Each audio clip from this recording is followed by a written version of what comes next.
नमस्कार, आप देख रहे हैं IBC24 छत्तीसगढ़ की खबरों में आपका स्वागत है। बुलेटिन में सबसे पहले बात करेंगे स्वर्ण शारदा पुरस्कार की।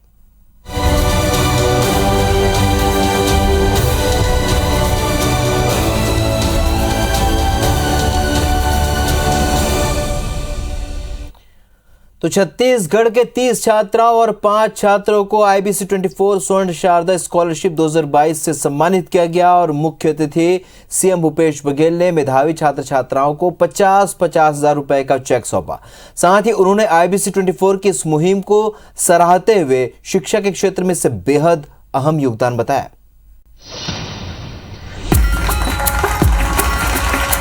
रायपुर में आयोजित स्वर्ण शारदा स्कॉलरशिप 2022 के लिए छत्तीसगढ़ के कोने कोने से मेधावी छात्र और छात्राएं पहुंची, जहां सीएम भूपेश बघेल ने राज्य की होनहार बेटियों और बेटों को स्कॉलरशिप का चेक सौंपा। हर जिले की टॉपर बेटियों को 50,000 रुपए का चेक दिया गया, जबकि संभाग टॉपर बेटों को 50,000 रुपए का चेक सीएम ने सौंपा। स्टेट टॉपर छात्रा को 1 लाख रुपए का चेक और छात्रा के स्कूल को भी 1 लाख रुपए की मदद का चेक सौंपने के साथ सीएम ने सभी के उज्जवल भविष्य की कामना की।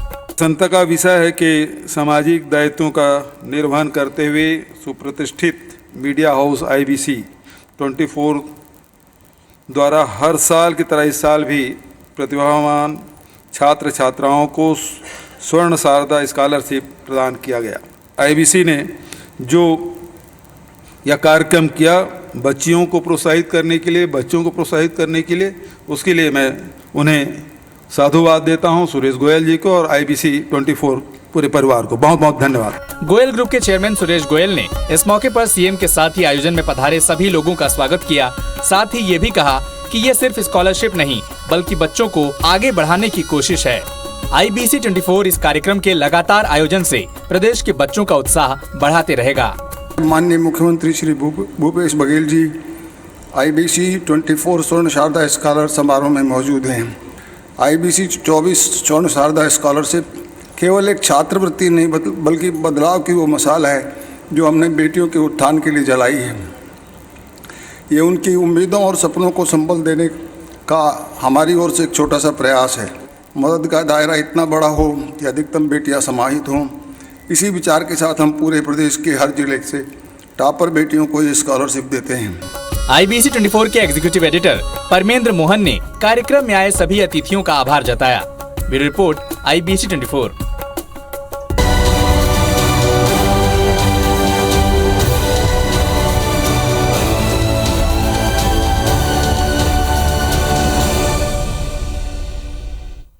बढ़ते आगे रुक करेंगे कुछ और खबरों का। मुख्यमंत्री भूपेश बघेल की अध्यक्षता में मुख्यमंत्री निवास में कैबिनेट की बैठक हुई और इस बैठक में 24 एजेंडे पर विस्तार से चर्चा हुई है। राज्य में इलेक्ट्रिक वाहनों को बढ़ावा देने के लिए छत्तीसगढ़ राज्य इलेक्ट्रिक वाहन पॉलिसी 2022 का अनुमोदन किया गया। इलेक्ट्रिक वाहनों की खरीदी पर छूट और सुविधाएं मिलेंगी। नेशनल और स्टेट हाईवे में चार्जिंग पॉइंट उपलब्ध होंगे। समर्थन मूल्य पर खरीफ विपणन वर्ष 2022-23 में अरहर, उड़द और मूंग फसलों की खरीदी की जाएगी। बिजली बिल हाफ योजना का विस्तार करते हुए गौठानों और ग्रामीण औद्योगिक पार्क को भी शामिल करने का निर्णय लिया गया। दूसरे राज्य के लोगों के लिए छत्तीसगढ़ निवास प्रमाण पत्र प्राप्त करने छत्तीसगढ़ राज्य के किसी शैक्षणिक संस्थान से कक्षा 8वीं की परीक्षा के स्थान पर पहली, चौथी और 5वीं की परीक्षा को शामिल किया गया है। छत्तीसगढ़ राज्य में मेगा और अल्ट्रा मेगा प्रोजेक्ट्स की स्थापना के लिए विशेष प्रोत्साहन पैकेज का ऐलान किया गया है।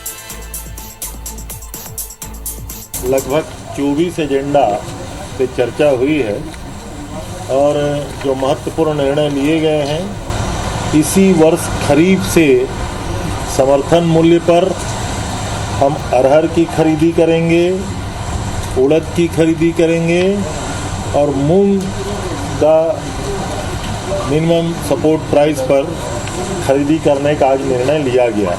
छत्तीसगढ़ राज्य में इलेक्ट्रिक वाहनों को बढ़ावा देने के लिए और नेशनल और स्टेट हाईवे पे चार्जिंग पॉइंट उपलब्ध होंगे। इसके लिए जो आवश्यक संसाधन है ये उपलब्ध कराए जाएंगे। छत्तीसगढ़ के 9 पुलिस अधिकारियों का तबादला हुआ है, जिसमें 6 जिलों के एसपी भी बदले गए। IPS संतोष सिंह को कोरबा का एसपी बनाया गया। वहीं डी रविशंकर को जशपुर, इंदिरा कल्याण एलेसिला को गौरेला पिंडा मारवाही, भोजराम पटेल को महासुमन एसपी की जिम्मेदारी सौंपी गई है, तो त्रिलोक बंसल को कोरिया और प्रफुल्ल ठाकुर को राजनांदगांव का एसपी बनाया गया है, जबकि सुजीत कुमार को सेनानी 10वीं वाहिनी भेजा गया है। राजेश कुमार अग्रवाल को 11वीं वाहिनी, जांजगीर चांपा और विवेक शुक्ला को 15वीं वाहिनी बीजापुर में पदस्थ किया गया।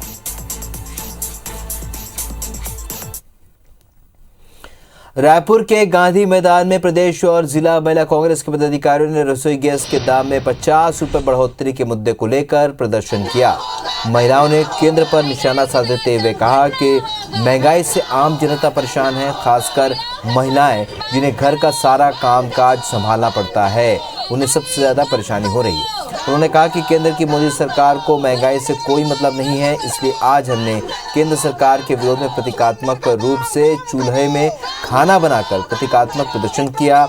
आने वाले समय में भी महिला कांग्रेस घर घर पहुंचकर केंद्र सरकार के इस कारनामे को बताएगी। मोदी सरकार काम कर रही है, उसका मुंह तोड़ जवाब देने के लिए हमारी महिला कांग्रेस तैयार हमेशा रहती है। हमारे युवा लोग और किसान लोग हमेशा तैयार हैं, आपसे लड़के रहेंगे, अपना हक मांग के रहेंगे और आपको महंगाई को वापस जो कांग्रेस सरकार में थी उसमें लाना पड़ेगा। फिल्म निर्माता लीना मणिमेकलाई की विवादास्पद फिल्म को लेकर छत्तीसगढ़ में भी बवाल शुरू हो गया है। रायपुर में बंगाली कालीबाड़ी समिति ने पुलिस को ज्ञापन सौंपकर लीना की गिरफ्तारी की मांग की है। 90 साल पुरानी बंगाली कालीबाड़ी समिति के तमाम पदाधिकारी और समाज के दूसरे लोग कोतवाली थाने पहुंचे और पुलिस को ज्ञापन सौंपा। इसके बाद सभी लोग रायपुर एसपी कार्यालय पहुंचे और ज्ञापन सौंपकर कार्रवाई की मांग की। वहीं बिलासपुर में भी विश्व हिंदू परिषद, हिंदू जागृति मंच और बजरंग दल के सदस्यों ने सिविल लाइन थाने का घेराव कर फिल्म काली के डायरेक्टर लीना मणिमेकलाई के खिलाफ शिकायत कराई और गिरफ्तारी की भी मांग की। उन्होंने कहा कि उनकी आराध्य देवी माता काली को जिस तरह से चित्रित किया गया वो बेहद आपत्तिजनक है।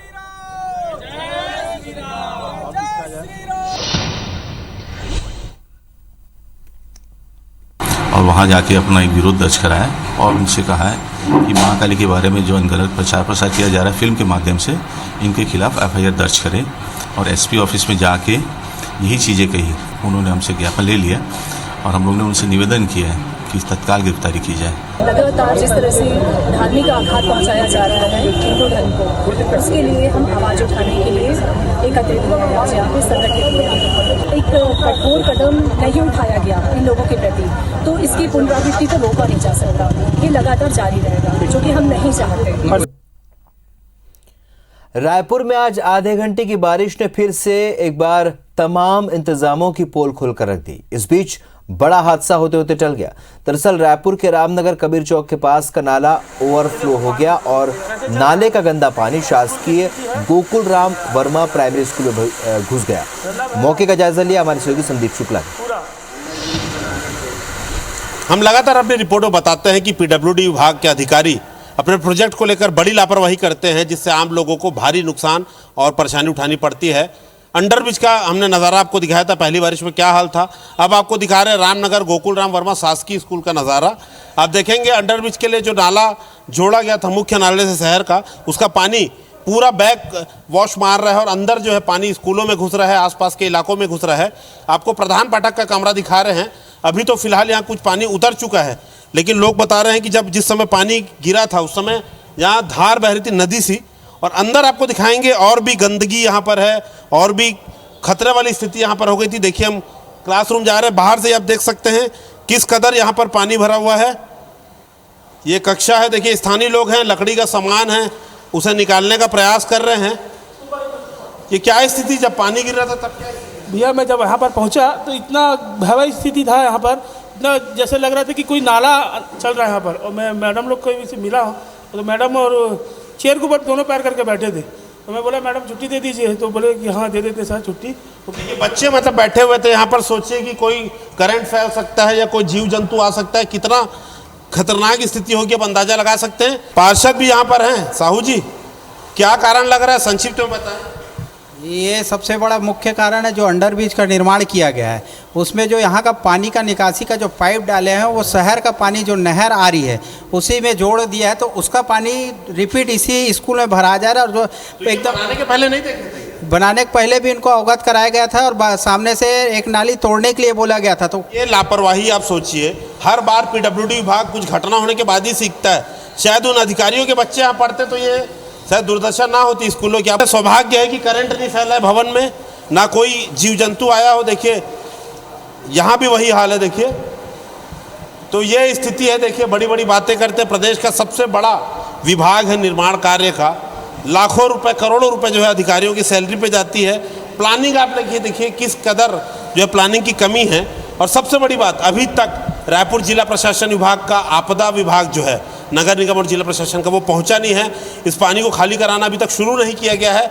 भगवान ही मालिक है अब यहाँ पर अगली क्लास कब लग पाएगी। और सबसे बड़ा सवाल, जो गलती किया है अधिकारियों ने, क्या साल भर जब मानसून के समय यही हालत रहेगी या इसमें कोई सुधार हो पाएगा, ये भी देखने वाली बात रहेगी।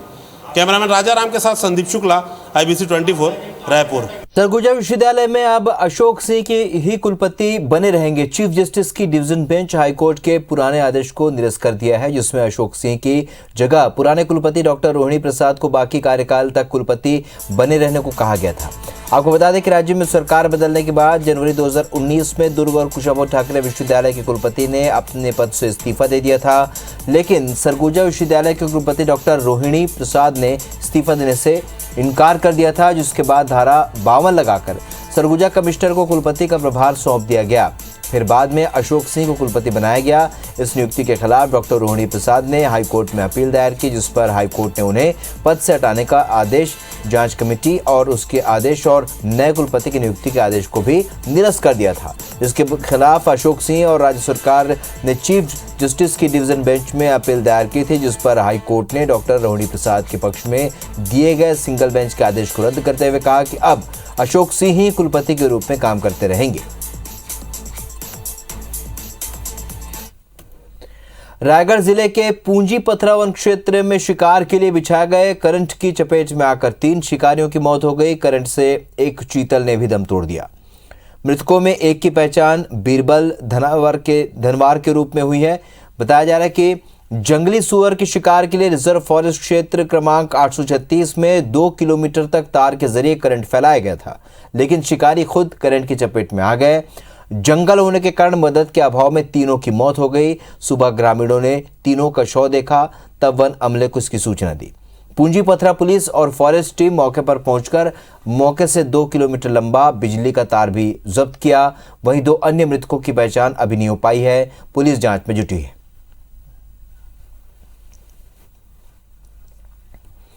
पखांजूर इलाके के आदिवासी महुआ के फल से अच्छी कमाई कर रहे हैं। स्थानीय इसे आम भाषा में तोड़ा भी कहते हैं, जिसे कलिंदी के नाम से भी जाना जाता है। महुआ के फूल के साथ इसके फल के बीज की भी डिमांड है। स्थानीय लोगों के लिए महुआ फल काफी मददगार साबित हो रहा है। बीज बेचकर लोगों का परिवार भी चल रहा है, साथ ही लोग अच्छी कमाई भी कर रहे हैं।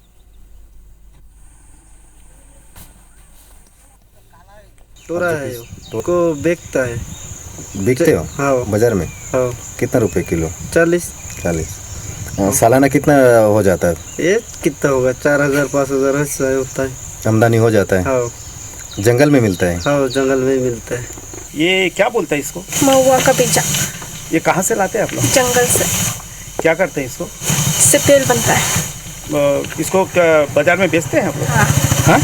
36 में खरीदता हूँ। 36 रुपये? 36 37 जो रेट है तो वही खरीदता हूँ। अच्छा। ये कब तो है कोई 10 बोरी 50 बोरी 20 बोरी कोई ठिकाना नहीं है। अच्छा। ग्राहक के अनुसार में। अमरकंटक से सटे छत्तीसगढ़ के जंगलों में लगातार अतिक्रमण के मामले बढ़ते जा रहे हैं। अतिक्रमण के चलते वनों की सुंदरता भी घटती जा रही है। पहाड़ी क्षेत्र में पेड़ों की कटाई कर जमीनों पर कब्जा किया जा रहा है। हरे भरे पेड़ों से लदे अमरकंटक की वादियों में अब पेड़ कम, मकान ज्यादा नजर आ रहे हैं। आपको बता दें कि मुख्यमंत्री भूपेश बघेल ने राजमेरगढ़ को तपोस्थली के रूप में विकसित करने की घोषणा कर अतिक्रमण के खिलाफ कार्रवाई के निर्देश दिए थे, लेकिन प्रशासनिक अनदेखी के चलते लगातार पेड़ों की कटाई और जमीनों पर कब्जा किया जा रहा है।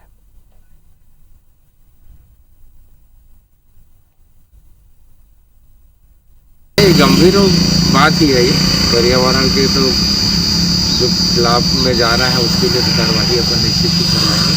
और ये जो मरवाही वन मंडल रेंज में जो आता है उन अधिकारियों को निर्देश करेंगे सरकार की जानकारी आई। छत्तीसगढ़ सरकार ने शनिवार को बैगलेस डे करने का फैसला किया और बैगलेस डे यानी कि अब शनिवार को बच्चे खाली हाथ स्कूल जाएंगे। छत्तीसगढ़ सरकार ने राज्य के स्कूलों को शनिवार को बैगलेस डे करने का फैसला किया है। स्कूल शिक्षा विभाग ने निर्देश जारी कर दिए हैं। इसके मुताबिक अब सप्ताह के प्रत्येक शनिवार को बच्चों को बस्ता लेकर स्कूल नहीं जाना होगा और स्कूल में उनका पूरा दिन योग, पीटी, खेलकूद, संगीत, नाटक, कहानी और ऐसी ही अन्य गतिविधियों में बीतेगा। अधिकारियों का कहना है कि स्कूली शिक्षा को रोचक, व्यवहारिक और अपने आसपास के माहौल से जोड़ने के लिए ये कोशिश शुरू की जा रही है। स्कूल शिक्षा विभाग ने बैगलेस डे का उपयोग बच्चों के करियर गाइडेंस के लिए करने का भी मॉडल बनाया है। कहा गया है कि शनिवार को स्थानीय कलाकारों समेत विभिन्न विभागों में काम करने वाले नौकरी पेशा लोगों को स्कूल बुलाकर उनके कार्यों की जानकारी बच्चों को दी जाएगी। इससे बच्चे हर तरह के काम और उसके लिए कैसे तैयारी करनी है ये जान पाएंगे और उन्हें इससे प्रेरणा भी मिलेगी।